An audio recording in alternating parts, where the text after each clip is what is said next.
Hey everybody, Austin back again with another long play video. This time we're going to be running through Super C for the 8-bit Nintendo. Now this was the follow-up to the very first Contra on the 8-bit Nintendo, and much like the first Contra, it's also based on the arcade game known as Super Contra in the arcade, spelled out in full, not just Super C. Unlike my last Contra long play video, this is actually going to be a pretty short long play in comparison. I'm not going to be trying to aim for any massively high scores or anything like that. I'm not going to be playing through any extra loops after you beat the game. This is basically just a straight run, something I haven't really done with a simple action arcade style game on the 8-bit Nintendo in a while, in terms of long plays anyways. My NES Contra long play, I tried maxing out the scores, which I was about halfway there by the end of that long play, and then I got bored, decided to cut it off, but I still got it all on video. It was about an hour and 45-minute long play. And also my Castlevania long play from probably in the last year or so was also fairly long as well. I think I got to the third loop on that game, and tried going basically as far as I could. And so yeah, I won't be doing that here, and this is just going to be a straight long play. Well, not really all that long, because this game only takes about 20 minutes to get through, but I think you get the point. So, we're already towards the end of the very first stage, and the first boss on this stage is this sort of helicopter. He's got some turrets on him, and you basically just shoot them. Once you destroy all of them, his core opens up, and then you can destroy that, and then that's it. If he gets over too far to the right-hand side of the screen, a hatch opens up on the back, and enemies start coming out, just like in the arcade version. But if you just focus on attacking him and shooting him before he even comes in onto the screen, you can have him mowed down before he even does that. So the second level is going to be just like in the first, well, not really just like the first Contra, but just like the arcade version of Super Contra, is completely top-down. The original arcade Contra, as well as the original 8-bit Nintendo Contra, had those sort of pseudo 3D behind-the-back stages, and those are not here in this game. Some of you that have not played this game before might be disappointed in that, but they weren't in the original arcade version of this either. Instead of having those pseudo 3D stages in the arcade version, they introduced the top-down segments. And the top-down segments kind of became standard for the Contra series after Super Contra, the arcade game. It appeared in this one.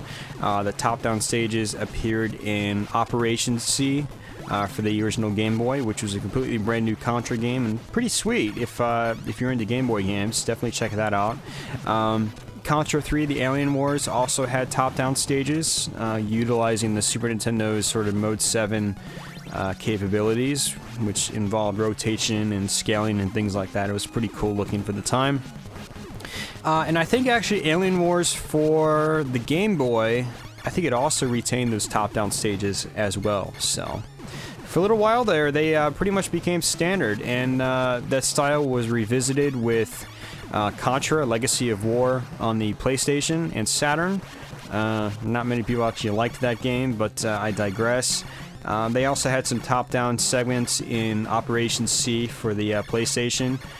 And then a PlayStation 2 game, Neo Contra, was actually again, the most of the game was basically from a sort of top-down perspective. So, introduced with basically Super Contra, it's something that kind of stuck with the whole series. And I think Super Contra kind of got it down best, though. It was still basic run-and-gun action. It wasn't like Contra 3 in the Super Nintendo, where it just felt completely different than the normal game.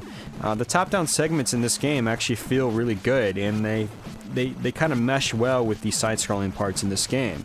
The transition is not difficult to get used to in any way, so they're very well done in this game, and they fit in just nicely. Just nice, yeah. So now we're on stage 3, guys. One thing you gotta watch out for are the turrets in the ground.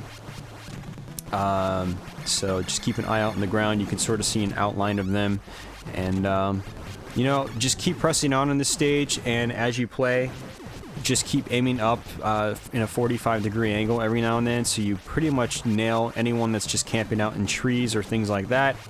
As an absolute last resort, if you're kind of slow and you don't have the spread shot and you can't really pick everyone off, you can always press down to duck underneath the water.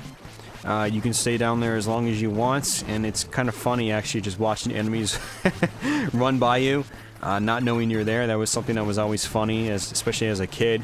And so as a last resort, if you need to play safe, you can just press down and duck beneath the water.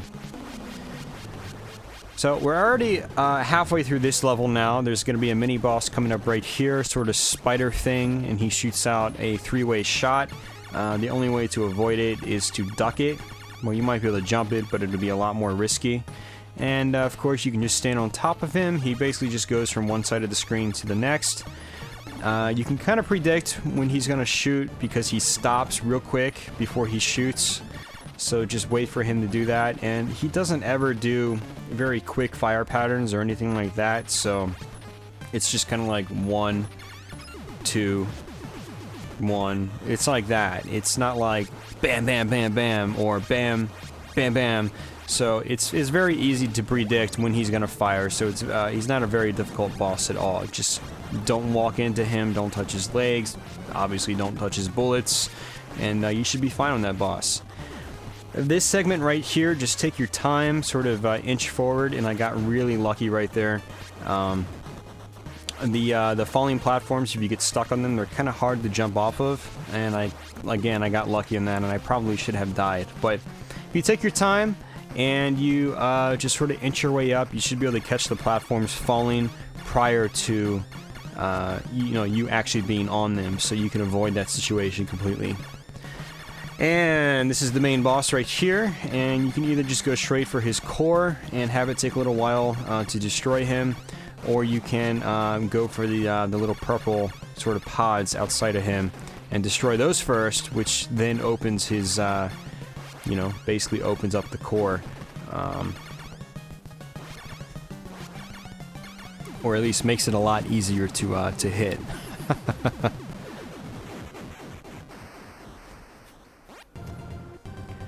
So now this next stage, if I recall correctly, I don't think it's in the arcade version of Super Contra. It's the first vertically scrolling stage in the game, and I believe there are about 3 vertically scrolling stages in this whole game, or stages that really revolve mostly around the vertical segments. These things that shoot bubbles out just stand in one spot and you can just keep shooting them. Even if you only have your regular pistol or your machine gun, just literally just stand in one shot, not one shot, literally stand in one spot, keep shooting, and you should be fine. These things, just watch for them, don't let them fall on your heads, stay below the platforms on the bottom, you should be good. And now we got the old jumping guys from that make a reappearance from the first Contra. You notice that they have little doorways there where they come at them, so just make sure you don't stand next to the doorways and you should be safe. And likewise with these turrets, again, not very difficult. They only shoot about 2 bullets out at a time, and again, they're spaced out pretty far from one another, so they're not difficult to avoid at all, so long as you're not rushing through. It's really not all that challenging. So now, this part, you kind of want to have the spread shot from this point on. Well, maybe not from this point on, but there are 2 elevator segments on this stage, and the second one has, it features the old bubbles from the first Contra on the Nintendo as well. And they can be a little tricky to hit if you don't have the spread shot. If you have the spread shot, it's a cakewalk, but if you don't have the spread shot, you have to be a lot more accurate with your shots. Which can be difficult sometimes. So, considering how small your bullets are with your standard pistol shot. So, try to not die. I mean, that's really the mantra for the whole game. Try not to die. And I'm sure that's kind of the case for most action games. But in some parts of this game, that really rings true, because some parts can be made a lot more difficult if you don't have the spread shot. The fire shot is really good as well, but again, it doesn't cover as much screen space, so I mean, you still have to be kind of accurate Whereas with the spread shot, you can literally just stand in one spot and shoot up, and you've got half the screen covered, and, you know, that's basically it. So, but these are the bubbles I was talking about, and you'll notice that you don't really see them because I'm just kind of mowing them down before they even get to me, but if you look really closely, there's going to be quite a few of them appearing, and you can probably just picture in your mind that if you only had your pistol shot, they would be a lot more challenging, because they basically come straight after you, just like in the first Contra game. So, and in the first Contra game, one thing that was a major pain was if you got to the second boss, or the second special stage boss, the 3D behind the back stage boss, he shot bubbles out like that, and if you died and didn't have the spread shot, it was a pain in the ass, big time.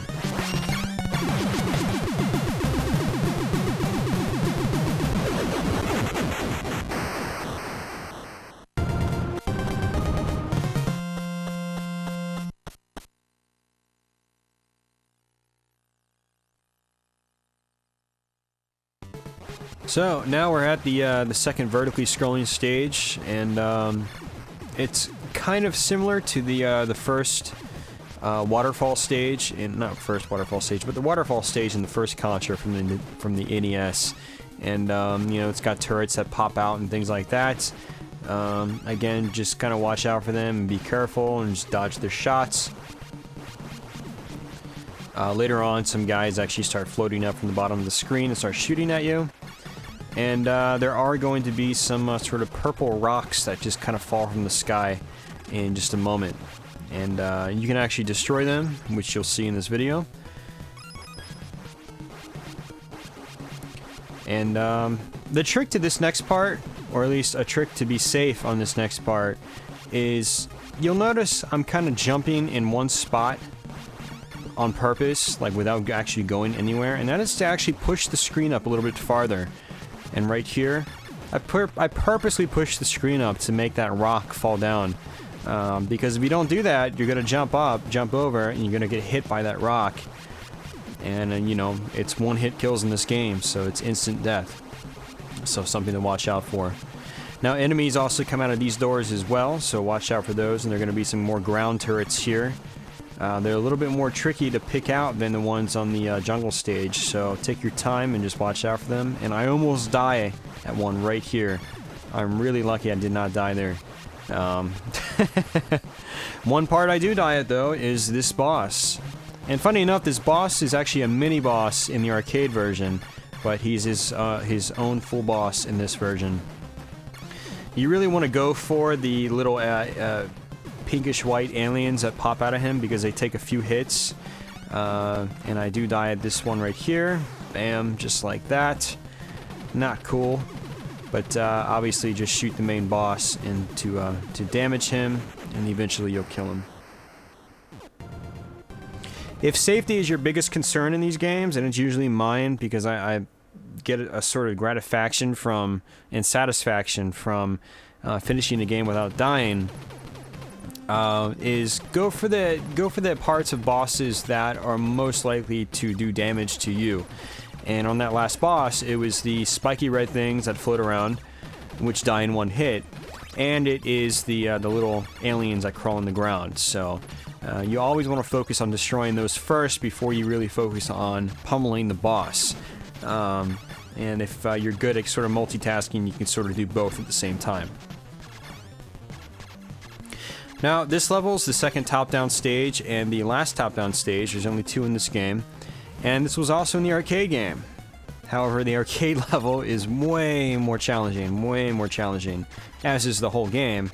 But this one, you still have to be a little careful. The very first segment with the mouths in the floor can be kind of challenging, so just watch out. You can sort of see their lips pop up from the ground, and you can actually destroy them before they pop out in full if you're very quick about it. But I would suggest just watching out for the lips and then just moving out of the way as quickly as possible. And this part right here with all the sort of spiky alien sort of things coming out is much easier if you have a spread shot naturally, because again, the spread shot is king in this game. It is just like the first Contra spread rules. It's the only weapon you really want to have in this game, unless you want to purposely make the game a challenge for yourself. So, now on this boss right here, there's actually a sort of a sweet spot. You'll notice he actually shoots the bullets straight down. If he always just shoots the bullets at angles, so if you stand right next to the shots that are going straight down, he might aim to the left, but they're not going to hit you because he can only shoot in rigid directions like that. This boss right here, also in the arcade game, way more challenging in the arcade game. In the NES version, you basically just have to shoot him straight. Just stand in one spot and shoot straight up, and that's it. In the arcade version, I believe you have to take out both of his eyes. And he shoots out these little mini Grim Reapers that take a lot of shots to kill. And he's a major pain in the arcade game, whereas in this one, he's a cakewalk.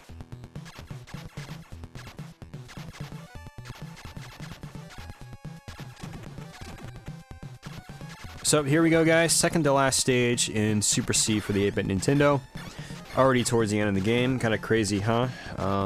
But gotta love those old 8-bit Nintendo games. They really don't take all that long to get through. So, some will think that's good, some will think that's bad. These games are a lot shorter than I remember them being. That's all I'll say to that.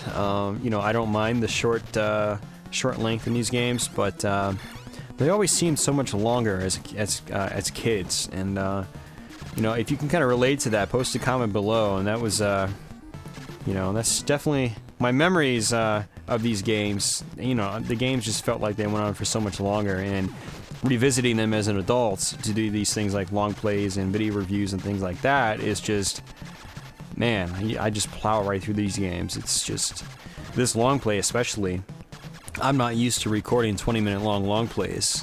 Normally my long plays are at least an hour long, some are 2 hours long depending on the game, things like that. So this is also sort of different for me, not just in playing the game, but also just recording this video.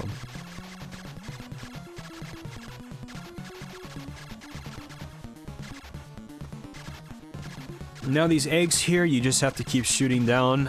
The fire shot is not ideal for these. It takes longer to kill them with the fire shot because it doesn't fire out nearly as rapidly as your spread shot or your machine gun or your laser. Your laser is pretty good for that part as well. This section right here, as you can see what I'm doing, I'm sort of just picking them off from a safe spot, and I try to do that with as many as I can. And I would suggest if you're having trouble with this game at all that you do the same thing. Now this one right here, you can actually hit. It registers the hits, but after you destroy it and you fall down, it's still there, but it won't shoot anything. It's kind of a glitch or a bug, I guess. And I do remember that happening as a kid, so that's not new to me, but you know, just be warned that, or not be warned, but keep a heads up that you can destroy it. But you can't do the same for that one right there, which is kind of strange, so... It worked on one, but not the other. So here we go, guys. Second to last boss, and again, this is another boss that is also in the arcade version. He's not very difficult at all, at least if you have the spread shot. If you don't have the spread shot, what he does is those 3 spike balls that come out, they'll actually cross paths with you. They'll come down to a side of the screen, and then they'll shift over to the middle, and then they'll go off screen. And basically what you can do is, if you only have your pistol or your machine gun, you can shoot the middle one, let the left and right ones sort of come down, and then when they cross paths, they'll come your way. You can just jump straight up and they'll just pass right underneath you, and you can just keep shooting the boss straight up. Or if you're really good, you can try to just you know, shoot those bullets down, or these spike ball things down, before they actually get to that point where you need to jump them. But trying to just shoot the middle one, and then just trying to jump the left and right two, are it's probably the easier way to go about it.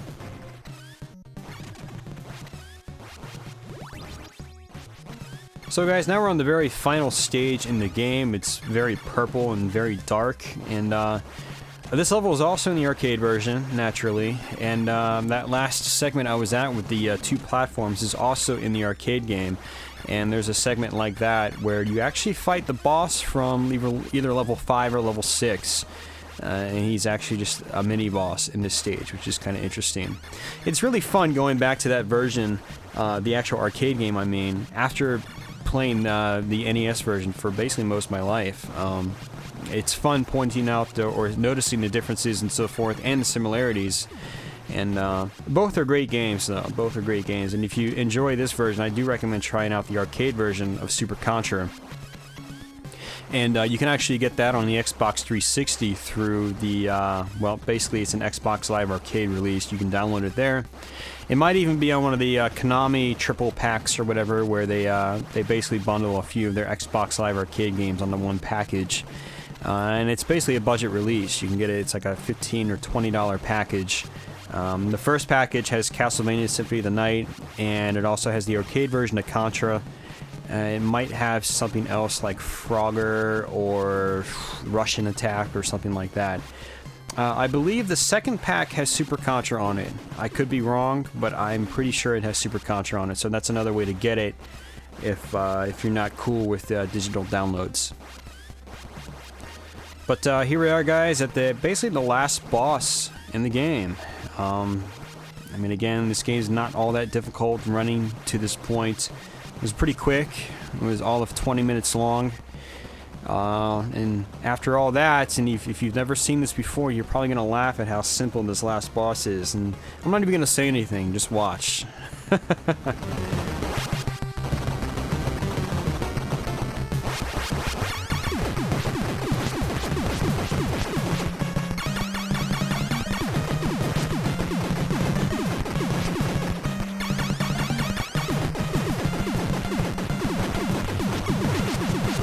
And you can, I guess the hitbox is still there, and you can actually jump on top of him, even though he's gone.